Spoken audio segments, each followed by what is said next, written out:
Welcome to our last summer seminar. This is our third one this summer. We will have some other seminars along the way, but for now, this is the end of our summer seminars. And we're so happy to have Hannah Prewett with us tonight. Hannah, thank you so much for sharing with us tonight. Absolutely. It's my pleasure to be here. Before we begin, I want to make an announcement for those who will be watching this recording. We have a retreat coming up next year in April, and it is the Inkspiration Christian Children's Writers Retreat. It's like a mouthful, but Hypurpley Books is presenting this retreat. It's April 3rd to 25th in Tulsa, Oklahoma. There aren't too many events here in the Midwest. I haven't found too many writers events, and especially nothing that I've found that's geared specifically for Christian children's book writers. And so we've got a great lineup and a great group of people who have said they're going to be here. We are going to have a blast. We're going to have fun. We're going to be spending time with the Lord, spending time with each other, and spending time with some books. I'm bringing a bunch of picture books and board books so we can actually take time to read those as well. We have two levels that you can sign up for. The general level is $350. That includes your food for the weekend. It includes the housing and everything you need except anything you want to buy in the bookstore, because we will have a bookstore that you'll bring extra money for. But we'll be at the venue the whole time. You won't have to worry about transportation. We also have rides from the airport for you if you come by plane. If you drive, we'll just give you directions and you can find your way there. But you won't leave the venue. We're going to have home-cooked meals. We're going to have s'mores and all kinds of fun stuff. So that's the main level. The general level is $350, but we have a VIP level. And I want to encourage you, start saving up now. We have till April. You pay for this by March 1st to get these prices because they may bump up if you don't pay by then. But the VIP level is $550, but it's worth over $800. And that's lowballing it. If you've ever had headshots made, you know they are not cheap. And we're going to have a photographer there and a hairstylist who can make our makeup and hair look gorgeous. And if you're a guy who wants to attend, we won't make you have makeup unless you want some, just to look not so pale. Eyeliner or something. Yeah, something. But anyway, we're going to have a photographer there to do headshots and to do some like nature shots by trees and squirrels and stuff. So you can use it on your social media and any of your publicity.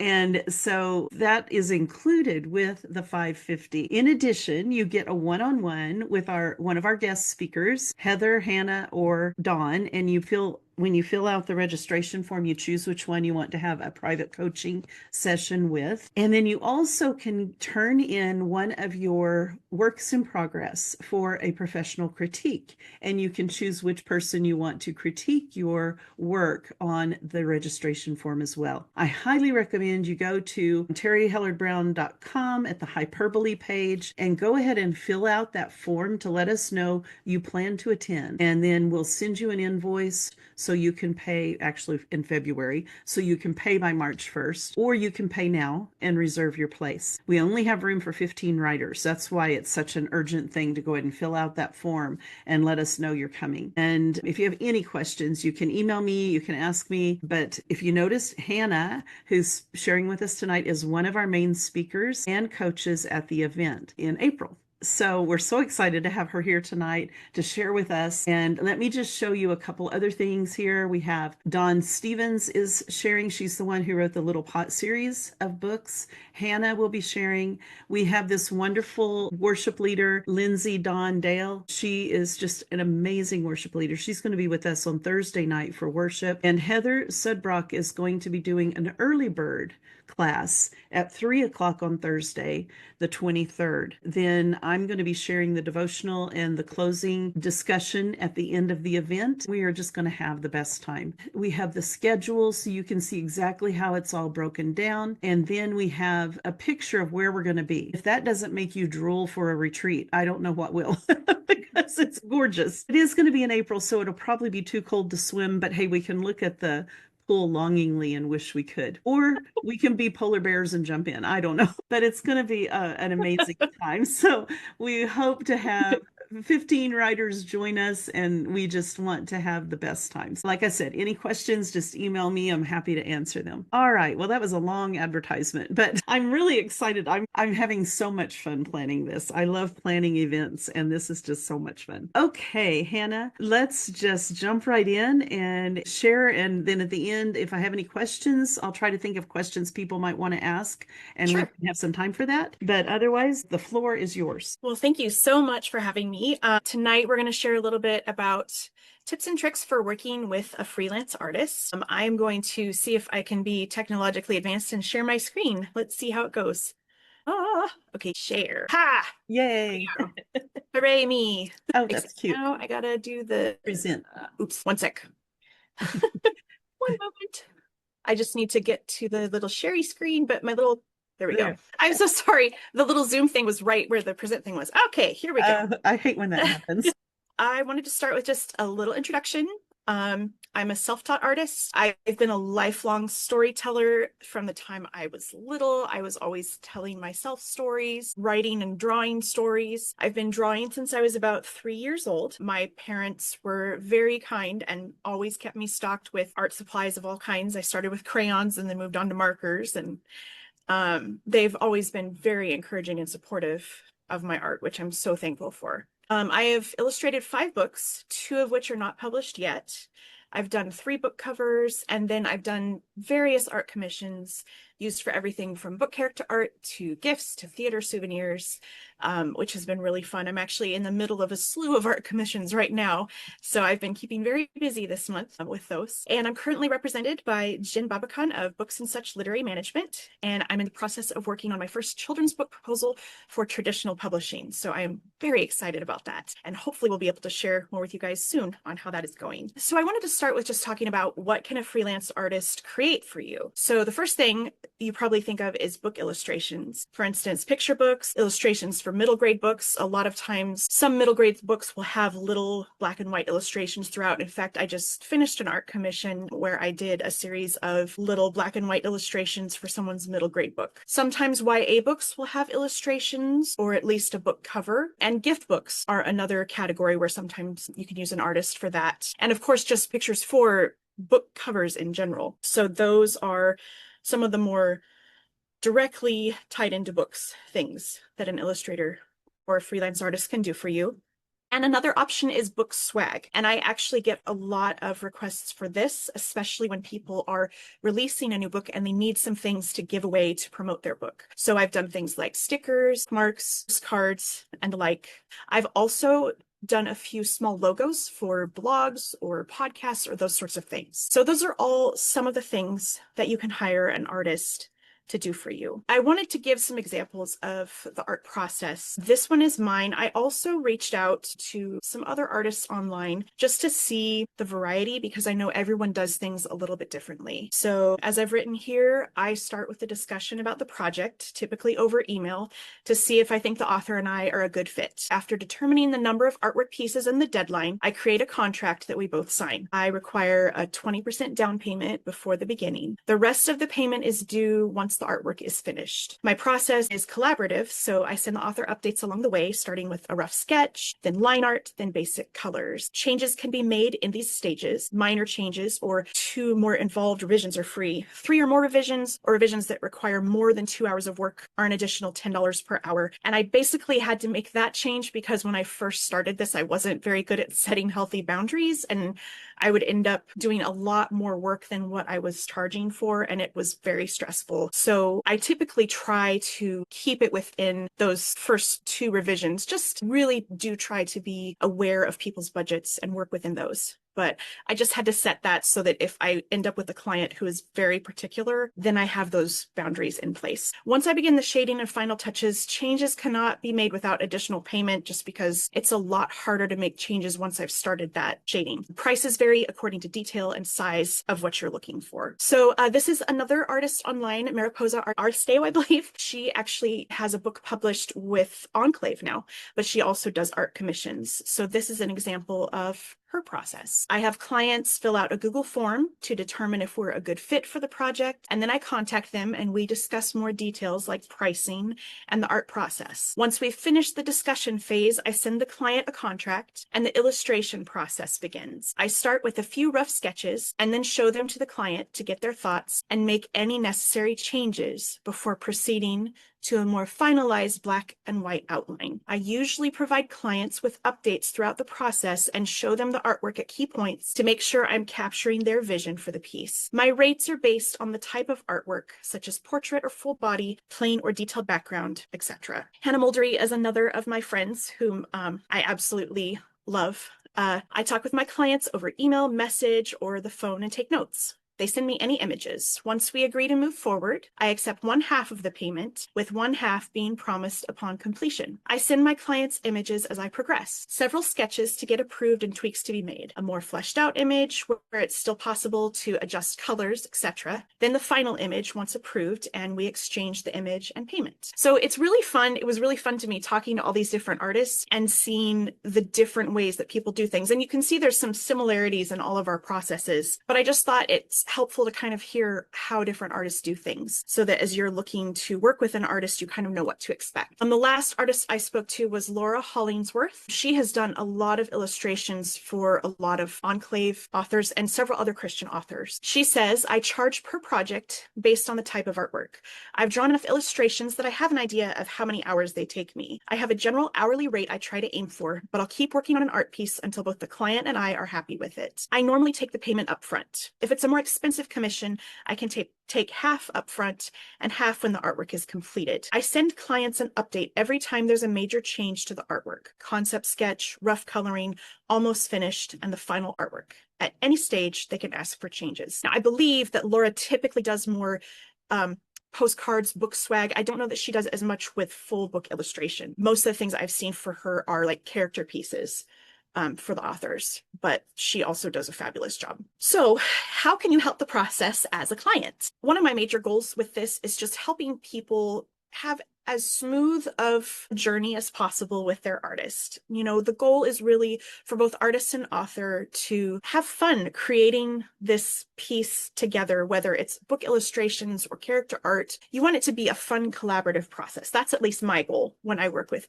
people. So first is having realistic expectations. I put this in because of some of the experience I've had in the past. When you hire an artist to do your work, please take a look at the samples of art they have available. And if you are picturing a style of art that is very different from theirs, perhaps consider going with a different artist. It is not inappropriate to ask an artist, hey, I have this specific art style that I really like, and I would love it if you could capture that. It's not a problem to ask them, but realize that artists normally have a typical style that they are most comfortable producing. And so they are probably going to produce artwork in that style. If you don't care for their style of art, it's probably going to be a waste of both of your time to hire that artist. I actually had kind of a major kind of complex with one person who sent me this concept art of something they wanted, and it was this beautiful, sparkly, probably AI generated, gorgeous art piece. And I just thought, there's no way I could do that. So I tried, and it felt like the meme they have going on Instagram where it's the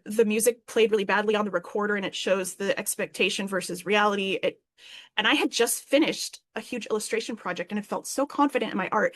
And this one commission, I just thought, why do I even draw? I can't even, what am I doing with my life? So thankfully, the Lord worked it out where she decided she wanted to go in a different direction, which was an answer to prayer, because I knew that no matter what I did, I was not going to be able to meet her expectations. So just keep that in mind as you're hiring an artist. You want to look for someone that you could see your characters in their art style. B, provide reference materials. This is so helpful. Now, Terrie and I have worked together, and Terrie did a great job sending me, especially for Izzy's room, a whole Pinterest board of all of these concepts of things she had thought about for Izzy's room. I love it when people send me lots of reference photos, character descriptions, even if I know about your character's personality, their appearance. Those things are going to help me create your character in a way that's consistent with how you pictured them. So the more reference you can provide, the better. At the same time, kind of playing into the realistic expectations, realize we may not be able to capture it exactly like those reference photos, but we will do our very best to consistently capture your piece. C, use good communication. This is so vitally important. It's really important for you to be honest with us if you need something changed, if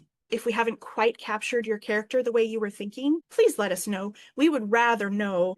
I mean, our goal is for you to be happy with what we've created for you. We really do want this to be a wonderful collaborative effort, and we're not going to know that if you don't communicate with us. Please just keep that in mind as you are working with us. And then kind of on the flip side of this, what are things you can avoid that might hinder the process? Coming right off of that communication, not communicating early in the process. If there's something in the illustration that doesn't quite fit your vision, or maybe the character's taller or shorter or the hair color's wrong or something, the sooner you can tell us, the better, because the more detail we add, the harder it's going to be to go in and change that. Obviously, if you feel concerned about something and don't say anything and then wait till the very end, that can be really frustrating for both of us, really, because that means typically additional charge for you, because it's going to be more work for us to go in and change it. And we would much rather know in the sketch phase or the basic color phase than when we've put all this work into it. So please communicate early with us. B, being impatient or unkind. I think this kind of speaks for itself. Just, be kind to each other. And that goes for the artist too. We want to build a good relationship together throughout this journey. The idea is for us to have a fun time collaborating. And obviously, sometimes people's personalities just don't mesh or such, but we can communicate in a way that is kind. Realize that a lot of us that are doing this is not our primary source of income. I'm a mom, I'm a wife, I have other obligations and things, so I have to work around those. I am always going to do my very best to meet a deadline. There are some times where I have to stretch that deadline. The one project I was working on most recently, I actually apologized and said, I'm so sorry, I need one extra day to finish this. I did end up giving her a bit of a discount because I was not able to meet that deadline, which I think was only fair since I was not able to meet the original deadline that we had agreed upon. So just that give and take and being kind with each other. And then being inflexible, this kind of goes along with that, but just when it comes to schedules, when it comes to the way you picture your art, we are obviously going to do the very best we can to capture what's in your head. But there are times where we can't perfectly make a picture that looks exactly like you pictured it. If you can realize as the client that, hey, this might not look exactly like I pictured it, but boy, they got it really close. And we will do everything we can to get it as close as we can. I actually had one client early on. She asked me to do 2 of her characters. One of them went great. She loved it. The second one, it was 4 tries, and I just was not capturing it. I think she just had a very specific vision of who this character was and how he looked, and I was just not getting it. And so I think she finally ended up just going, oh, that's good enough. It was really frustrating for both of us. I mean, she was really nice about it, but I just realized that we may not be able to capture it completely. So being flexible with that and realizing our limitations as artists is just a good thing to do. I wanted to add this as a little inside because AI is a big deal. As we know, it is becoming very mainstream. With AI art programs becoming more popular and convenient, what are the advantages of working with a freelance artist instead? I want to start this by saying I will never shame someone for using AI for their books. I understand the issue of budget. It is expensive compared to AI art to have an artist illustrate your book or do your book cover or do your book swag. I totally understand that. I realize AI generated art can be super fun. My brother plays around with it all the time and is constantly doing stuff. The concern that we have in the art community is a lot of the AI generated art programs are taking art from artists and training off of that art without giving any credit to those artists. So there's a real issue there. There's a lot of concern in the art community that AI art is taking away jobs from artists, and their livelihood. As fellow creatives, as writers, I think if I could just offer you a different perspective of, if you have a chance to hire someone, even if you can't afford to have someone illustrate your whole book, if you maybe can hire an artist to do some promotional stickers or promotional material, that means so much to us. There is going to come a time, and it's kind of already starting, where people are starting to use AI to write books. Right now, it's not very good, so it's pretty obvious, but there is going to come a time when the AI is going to get better, and writers are going to be facing a lot of the same concerns that artists are now facing, where, that's our livelihood that's being taken away. And art can be really beautiful and wonderful, but it does have its limitations. You know, people always joke about, oh, they can't get fingers right. You know, the characters will have the wrong number of fingers. One of the other artists I talked to mentioned that a lot of times AI art struggles with multiple characters. Another thing that you get from working with an actual artist, you get a lot more of that collaborative back and forth. Now, obviously, you can go to your AI generated program and say, well, no, I actually want it like that. You know, you can change it a bit, but there's something about talking to a real life person and saying, you know, how can I'd like you to change this a little bit. And sometimes within that process, the artist will come up with something unique and creative, and you create something together that's so beautiful and inspired. So again, I'm not here to tell anyone you're an awful person for using AI. Again, I understand the budget concerns. I understand that sometimes that's just the option you have, but just be aware that it is a concern in the art community. There actually are some people who feel so strongly about it that if they find out you have a book with AI art, they will not buy it to support it because they feel so strongly about it. The other issues that can come into play, you know, it's hard to copyright AI art. It's hard to have something that's completely uniquely yours because you're pulling from ChatGPT or whatever. And another thing just to consider, like working with Terrie, that illustration project allowed me to be able to attend 2 writers' conferences last year. So if we can find ways to support each other, and I also, as an artist, try to be really careful about honoring my authors' budgets. So if we have a certain limit we're trying to stay under, I really try to work with that. There are ways that we can reuse pictures or make a less complicated picture for some of the pages. So you do have options. But again, just as you're thinking about your book projects, your book swag, just consider supporting a real human artist because we would be forever grateful. Alrighty, I do have this information here from my artist friends that I interviewed. They do commissions. I'm not sure that they're all currently taking commissions, but I can get this information to Terrie so that she can have this to share with everyone. Hannah and Laura and Mariposa, I'm so thankful to all of them for contributing to this. And I thought I would just, let's see, and then this is my contact information as well. So I've got Instagram, I've got my email. My Etsy shop is not super full right now. I need to restock it, but I do have typically have some art prints and things there. I thought I would just end with a few samples of some of the work I've done over the past couple of years. So these 2 pieces here were done for our local theater. What I typically do with these is I draw the actual cast members in their actual costumes from the show. It's a really fun way to commemorate the production. It's a really fun souvenir. And just a fun memento of the show. And I get to go watch the rehearsals and things. And my youngest a lot of times has been helping with costuming, like the Frozen Junior one here. I had access to all the costumes because of that. So it was so much fun to be able to get photos of everyone and see everybody in their costumes. And then it's just a really fun way for them to remember their show together. I've also done stickers, like the Hope Alive sticker here was a sticker design I did for a marathon for someone. So that's something I love doing. The other picture here is an example of one of the black and white illustrations I did for a middle grade novel. I love trying to give it that hand-drawn feel, even though this is still digital art, but with some of the brushes I have on Procreate, I can make it look like graphite, which makes me so happy. It was just super fun to do something a little different. These are 2 illustrations that I did for a book that has not yet been published. My dear friend Sarah Clancy wrote a snarky motherhood gift book, and it was all just funny observations about motherhood. And so I did a bunch of illustrations, and we're still figuring out what the future is for that book, but it was so much fun. I have so much fun creating environments and just chaos with motherhood and messes. It was really, really fun to put these together. This, of course, Terrie will recognize. This is one of the illustrations from Izzy's notebook. As I mentioned before, Terrie did a fabulous job getting me a ton of Pinterest photos and things that I could use as inspiration for Izzy's room. And it was so much fun putting this room together and thinking of the things she'd have on her shelves, and just so much fun. To the left here, we have Izzy and her mom praying.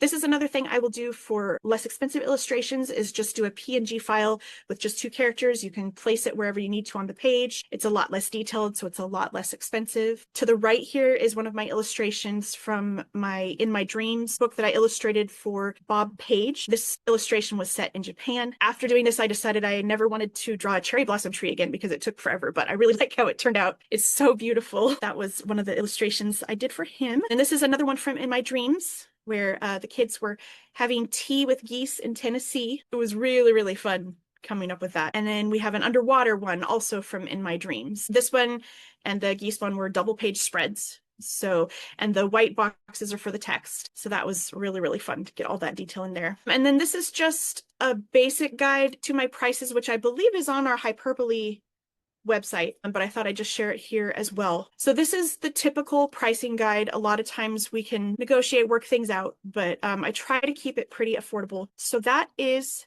pretty much what I have for you guys. Thank you so much for listening to my talk. Let's see. Now I have to remember how to not share my screen anymore. There we go. Haha. Very good. Oh, that was great. I do have a few things I wanted to mention. Of course. It's not as much a question as an observation, having worked with you. The difference between self-publishing and traditional publishing a picture book. With self-publishing, we get that collaboration and we get to feedback and forth, and you get to really be a part of it all. With traditional publishing, the publisher chooses the illustrator, and you may never even talk to that person. And if you do, it may only be one time. And so you really don't get a choice of the illustrator or much say in the illustrations. That's just one of the things I love about self-publishing. Would you say that the average picture book is around $4,000 usually-ish? From what I've worked with, between 3,000 to 4,000, depending on how many illustrations you have. Like I know for Izzy's notebook, we definitely worked to get that price down a little bit. And so, it's really easy to, again, intersperse with partial illustrations or things. So yeah, probably the very lowest would be like right at 3,000, maybe a little under, just depending. I understand that's a huge investment, but when you think about like the hourly rate, that's actually a pretty good deal you're getting from my end. But I try to keep it low because, I'm still in that process where I'm still learning and growing. And so I figure this is a way that I can give to writers and other clients and learn and grow and add to my experience and all of that. Yeah. That's kind of what I had heard before I worked with you, was to plan for around 4,000 to 4,500. So when we were able to get it below 4,000, I was thrilled. And like you said, we worked together on that. Yeah. That was great. I've tried to do AI to just get ideas. Like when I was doing my pancake book, the artist wanted some ideas. And so I went to AI and I said, I want this kid and I want this picture. And can you use him in another picture for this? I couldn't get consistency. I couldn't get the same character even twice. It was always a totally different scene, totally different character, and they messed up the hands a lot. It's just like, the hands are definitely a problem. And I just wanted to show her kind of what I was thinking, and it was so frustrating. And so I finally didn't even show her those. I just finally said, okay, here's what I'm thinking. But she was a first-time artist. It was my niece. She was very nervous. And so we're giving her some time. She's been taking art in college, and that's awesome. Yeah, she's now also taking welding. I have a feeling we're going to start seeing sculptures. That sounds amazing. Very gifted, and I know she's going to be a tremendous artist. I mean, illustrator, if that's what she chooses to do with her life. But that first time out, she was so nervous, and I felt so bad that I couldn't give her something like I did with you. I just couldn't find anything. And so it was really frustrating for her and for me. But she did a great job. She really, I said, this is your book as much as it's mine. Go with it. Run with it. And she did. And so I was really proud of her. One of the things I wanted to share is that you are now an award-winning artist, because Izzy won 2 awards, 2nd place and 3rd place for children. Congratulations. Thank you. But I count you as part of the winner too. And your name is on the award. It says illustrated by Hannah Prewett on both of them. So, hooray for Izzy. yeah, Izzy, yes. So I was excited about that. I love that they put the illustrator's name on everything. So that's cool. It's in the press release and everything. So we're both getting famous at the same time. Yeah. Should we sign autographs now, just in case? Yes, that's funny.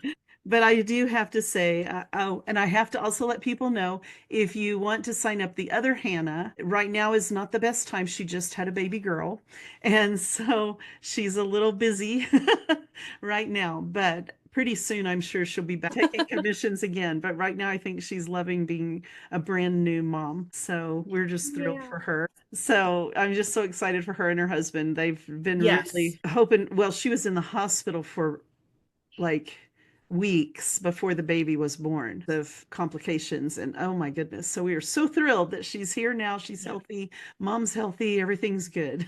So that's Yes. awesome. Hannah is a total sweetheart. I'm thrilled Yes, for her. she is. She's just amazing. This has been really good, and I love the advice you've given. And finding the artist who has the style that you like saves a ton of time. You want to collaborate with the right person. It's nothing against anybody. If it doesn't click, it doesn't click. And so being Mhm. polite, being honest pays off. And then you can create a project that you're Yes. thrilled with, which is what we did. I'm so thrilled with Izzy's notebook and all the other things we made on the And I side. guess, yes, I was just thinking as you said that, I guess that kind of ties into with the being honest. And if things don't work out, there's no shame in telling an artist, I don't think this is working, especially early in the process. It's okay to talk through that. If we're not the right fit for you, it's better to know that earlier on. And there have been times, like I said, like the one client who decided to go in a different direction. And I was just over there going, oh, thank you, Lord, because I knew that I was not going to be able to meet her expectations. So it is okay to say, thank you so much. I don't think this is a good fit. Yeah. Obviously, you need to, if you've had an agreement to pay a certain bit down first, then you guys need to work that out. That's why the earlier you say something, the better, because then, a lot of times I will even do a rough sketch. I don't know how recommended this is, but a lot of times I'll do a rough sketch before I even do the down payment, just to kind of show people, this is what I'm thinking. Is this anywhere close to what you're thinking? And if they go, oh, yeah, I could see that, or I don't know, sometimes that's a good time to go, maybe not, I'll try someone else. Well, and So, that's part of it too, doing your homework yeah, because you're saving time and money. And if you're self-publishing, both are vitally important. You don't want to hold up the publication of your book because you're halfway through or pay out money that you just are, you're scratching by. I mean, all of us who self-publish really have to budget our time absolutely. and our money. So, Yes. so yeah, Yes. right. Well, this was fantastic. I can't wait to post this on our website and just let people know that both Hannahs are on the Hypurpley docket. And so if you do go with Hypurpley, Yes. we could hook you up with them first. And my daughter, Rochelle, is our third artist on our team. And so that's who we share with you first. And if those are not the right look, then we will help you try to find another illustrator. But these are three fantastic illustrators we're very proud of. We're happy to encourage people to work with them. So, well, Hannah, thank you. This has been Yes. so great. Lots of great information. We will Absolutely. My pleasure. talk to you again real soon. Take care. Sounds good. You too.